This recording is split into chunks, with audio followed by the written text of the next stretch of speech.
There is a stigma around STIs. Even with perfect hygiene, people are still getting UTIs. Especially Black women have been subjected. They've been used, they've been studied, they've been cut open and experimented on without consent. Period pain is normal, but period pain that interferes with your daily life is not. What if the reason you haven't gotten answers isn't because your body is broken, but because the system was never built to listen to you?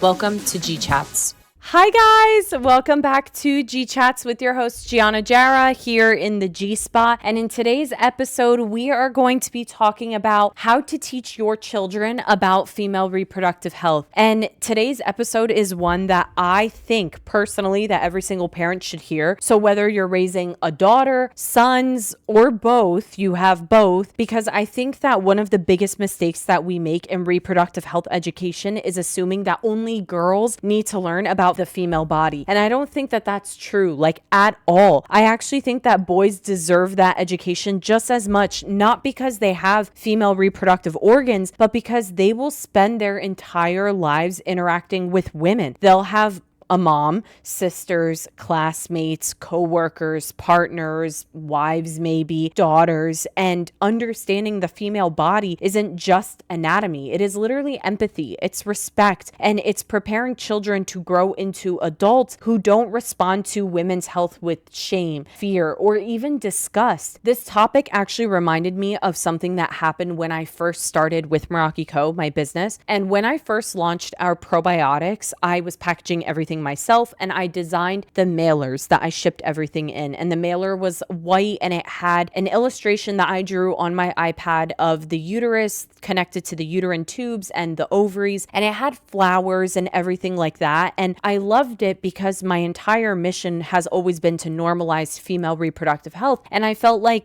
that was kind of woven into the packaging. I honestly didn't think anything of it because like for Valentine's Day, like brands always do like hearts and stuff like that for their packaging. Halloween, brands do Halloween theme, Christmas theme. Like for holidays, we're always theming things. And my business is about female reproductive health. And I felt like it wasn't vulgar whatsoever. It was very cutesy and very like feminine. And I loved it. But one day I actually received an email from a customer who was asking if I could ship her subscription, her product, in discreet packaging, and saying that that was like really important to her. I really quickly, before I continue the story, I want to make something very clear that I completely understand that discreet packaging has an important place in many different scenarios. There are situations where privacy is incredibly important. Maybe there's someone like a customer of mine who lives with abusive parents, or they have a controlling partner, or they simply want their medical purchases like kept private, their healthcare purchases kept private. And I completely support having that option 100%. But in this case, that wasn't the reason that she had given. She actually explained in the email that she had sons and she didn't want them seeing the packaging because she didn't want them knowing that she was buying something for down there. And I remember reading the message and I was just sitting there and thinking to myself like, wow, what a missed opportunity. Because what if, right, instead of hiding the packaging, she simply had said like, these are probiotics that help keep mommy's vagina healthy. Like that's it. No drama, no over explaining, no embarrassment, no shame. Like children aren't born thinking that vaginas are embarrassing. They learn that from society, from us. They learn what subjects make the adults in the room uncomfortable. They learn what gets whispered about. They learn what gets hidden. So when we hide very normal biology, we end up unintentionally teaching them that there's something wrong with it. And then those little boys grow up, right? They become the new adults. And maybe one day they have a girlfriend who gets her first yeast infection while they're together. Maybe their wife develops bacterial vaginosis after having their first baby. Maybe they have a daughter who starts her first period. Maybe they're sitting beside a coworker who's experiencing severe pain from endometriosis. It's shaped by what they learned or what they didn't learn, especially as children. And I think about all the comments that I see all the time online online that are so gross, where men are making fun of women for having a fishy smell, or they're making fun of periods, for example, and saying that periods are gross and disgusting. I always think about that could be your wife one day. That could be your sister. That could be a coworker. That could be a friend. That could be your mom. That could literally be anyone. That could happen to any woman in your life. And vaginal health changes happen after pregnancy. Certain medications, different like hormonal changes, stress, like different things can happen to the vagina in so many different scenarios. And shaming women and thinking it's disgusting and it's gross and making fun of them is just so sad. It is genuinely so sad, because these are biological processes. They're not character flaws of a woman. And I genuinely believe that education is one of the most powerful ways that we can reduce that stigma and that shame and disgust that exists within society, especially when it comes to men. And honestly, even some young girls end up growing up believing this, right? Like I see all the time, like there's women who get on the internet and think truly that they deserve a cookie because they've never had a yeast infection. They've never had BV. And they think that they are better than everyone else because of it. And it's like, no, that's not the case. And I think the education piece is the missing piece, because these conversations get hidden. So a girl who never has her first UTI, BV, yeast infection thinks she's better than everyone else who does, or thinks that it's tied to hygiene or being promiscuous, right? There's a lot of slut shaming that happens when people get these infections. They directly say, oh, it's because you're a whore and you're having sex with all these people, which just like is not true, which is why education is so important. Naturally, when I'm saying the education, I know that the question becomes, how do we actually teach children about the female body in a way that's appropriate? And I personally think that the biggest mistake that we make is believing that because they're young, they need a made up version of biology. They need a censored version of biology. And I personally do not think that they do. And this is something, I know I don't have kids yet. I'm very adamant on this is how I would raise my own children, boy or girl. Like this is how I would raise my own children, because I think that children deserve truthful information that simply explained in an age appropriate language, right? Like obviously there is vulgar language that exists, but when you're using biological language, that's not vulgar. Saying the words vagina, saying infection, like penis, these are not vulgar words. You don't need to make up different things. Like use age appropriate language, which biology is age appropriate, and it just simply explain it to them. Like explain it in a way that is truthful. They obviously don't need every scientific detail at a young age. They just need honest answers. That's it. The language can be age appropriate because it's scientific. So for example, if your child asks you, what's a period? You don't have to panic like, oh my God, how do I say this? What do I say? You don't have to tell them, oh, you'll understand when you get older. Why? You can simply, like quite literally just say, every single month, a woman's body is getting ready in case she has a baby. When there isn't a baby, the body then gets rid of the lining that it made for the baby. And that is why blood comes out. It's completely normal, and it happens to most women every single month. It's that simple. It's accurate. It's simple. There's no fear. There's no shame. Like it's just that simple. If they were to come up to you and ask you like, oh, where do babies come from? You don't have to invent stories and all these like made up fairy tales about how babies are made or where babies come from. You literally can just say babies grow inside of a special organ inside of the female body, which is called the uterus. And it's like the baby's first home. And when the baby gets big enough, they are born. As they get older, you can gradually build on that information in a scientific way. Children do not need one giant conversation. Like I hate the narrative of the birds and the bees conversation. You don't need all that. They need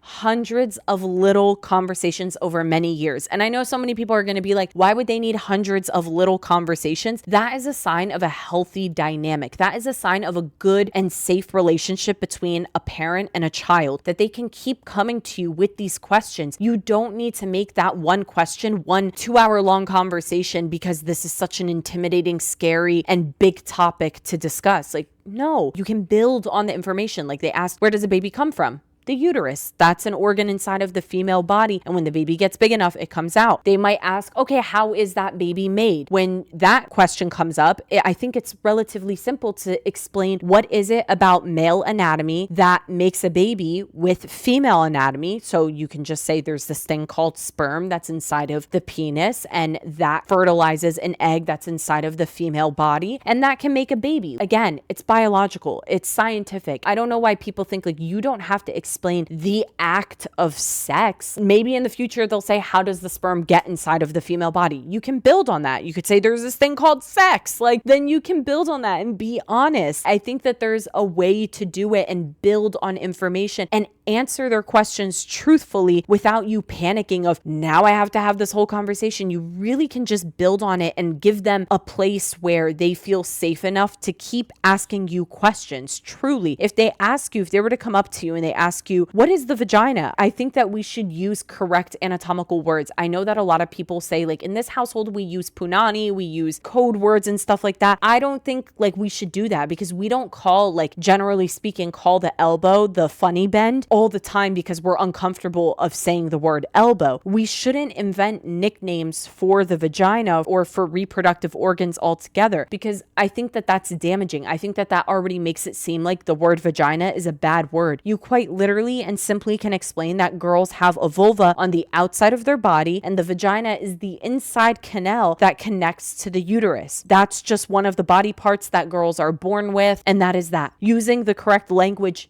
does not sexualize children. It doesn't. It teaches them anatomy. And we know from child safety research that children who know the correct names for their body parts are often better equipped to communicate if something inappropriate ever happens to them. So it also removes the mystery around those body parts as well. So truly, you should not be censoring body part names. You should not be making it a big deal if your kid asks you what a vagina is. You should be able to explain that scientifically. And there's nothing wrong with that. That's not sexualizing your child. It is actually preparing them for life. It is safer for them to be able to name the body parts. The goal is not to sit your 5-year-old down for a 2-hour lecture on reproductive biology. Like, it's not health class. The goal is to become the person that they trust when questions come up, which is why I said hundreds of little conversations is so much more important than one 2-hour-long conversation, because it teaches trust, safety, confidence. It's healthier to have that dynamic, because those questions will gradually come up. Like, they're going to have more and more questions. They will notice pregnancy. They're going to see period products in the bathroom. They're going to ask, for example, if you have one kid and then you get pregnant again, they will ask why mommy's stomach is getting bigger. They're eventually going to hear kids at school talking about bodies, talking about sex. Those moments are not interruptions. They are quite literally invitations, and they're opportunities for you to build trust and normalize biology before the internet does it for you. Because trust me when I tell you, if you don't answer those questions and keep that open dialogue, the internet will do it for you. They will go to the internet, especially now in the days that we are living. So I think that one of the greatest gifts that we can give our children isn't just knowledge, it is compassion. When boys understand periods, they don't laugh when a girl bleeds through her pants at school. When they understand pregnancy, they have more appreciation for what women's bodies go through. When they understand vaginal health, they're less likely to shame a partner for experiencing a completely normal medical condition. And when girls grow up hearing these conversations in their home that are spoken about openly instead of being whispered about, they will then learn that their bodies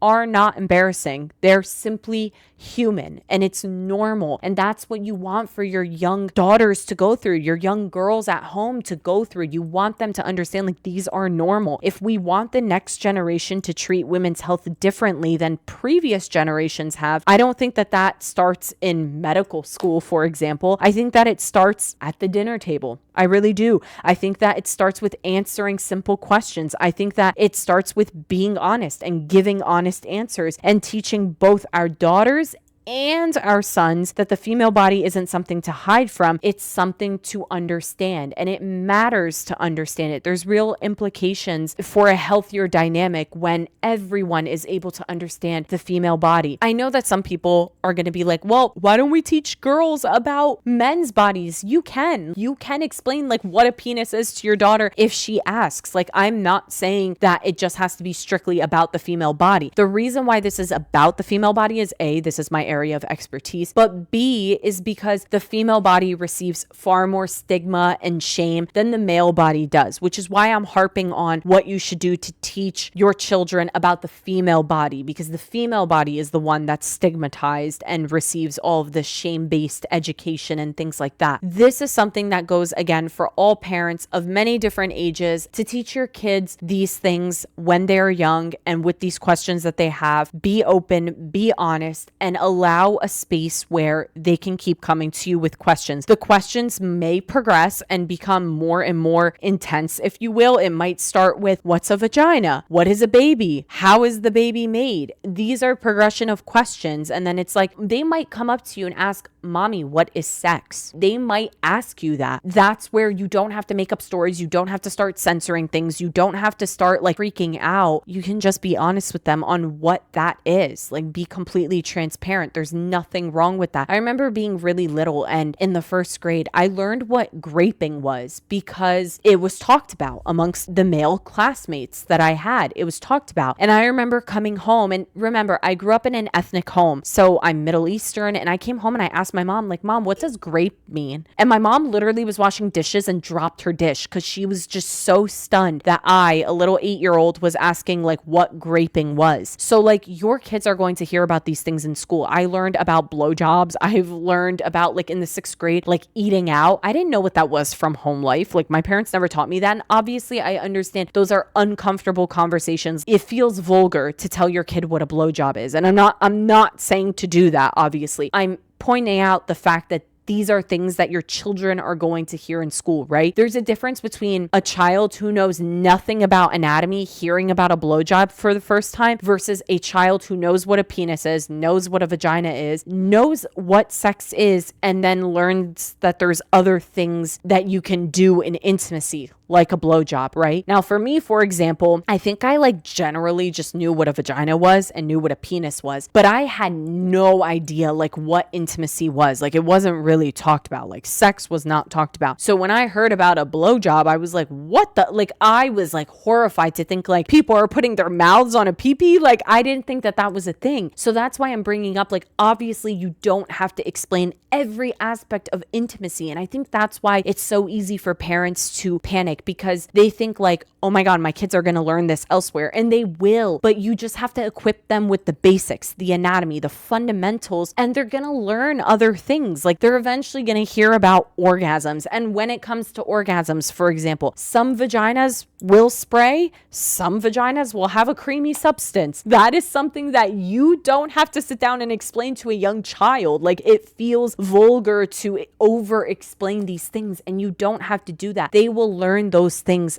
as they get older and time continues, but you don't want them to learn the fundamentals or be confused about the fundamentals when they are really, really young and not even understand their own anatomy. Obviously, as you get older, intimacy is something that happens through adulthood, and you learn different things about intimacy, and you get experience with different partners and things like that. Those are things that they will learn on their own, and you don't have to explain those things. I think that it's damaging to act like teaching what the vagina is, what a period is, equates to like intimacy. Like, it's different. It's not the same thing. You don't have to be afraid to explain what the vagina is, what a penis is, where a baby lives, how a baby is made, literally scientifically, what a period is, all these things. That's different, right, than some of the vulgar things that they will learn in school and they will learn on the internet. But at least you equip them with safe space where if they learn about those vulgar things, maybe they can come to you and ask you those questions. To be quite honest, I felt comfortable comfortable asking my mom, like, what does grape mean? I didn't know what that meant, but I felt like my mom was a safe place that I could ask that question. That, I think, is a beautiful thing, to have your children feel that they can come to you and ask you these questions, so that it's not scary and it's not freaky to have those conversations. That's kind of how I would approach it. I wouldn't censor things. I would be completely honest and stay scientific, for sure. Like, stay scientific. But yeah, I hope that this video was helpful. I know it's a shorter video. I keep looking at the time and I'm like, oh my God, this is such a short video, but really that's what I wanted to make today's video about. I feel like it's really helpful. I don't feel like that there's like too much, because different scenarios require different things, but generally speaking, with all the different topics we discussed, I think the core is keeping it scientific and answering the questions directly, not beating around the bush, not panicking, just being very straightforward and upfront with science. And I think that that will result in the best outcome, because they'll keep coming back to you as those questions advance, as they get older. And that's a beautiful thing, that they can keep coming back to you and can keep coming and asking those questions. It's very, very, very beautiful when a child can do that. It's a sign that you have a healthy dynamic as a parent and as a child, that they trust you enough to ask those questions and feel safe enough to receive the answer. So I hope that this video was helpful. I love you guys so much. Let me know what you think down below. And if you are a parent who has a son, a daughter, both, and you have a strategy that works for you, please share it down below. I'm sure everyone would be interested in hearing. I love you guys so much, and I will see you in the next one. Bye, guys.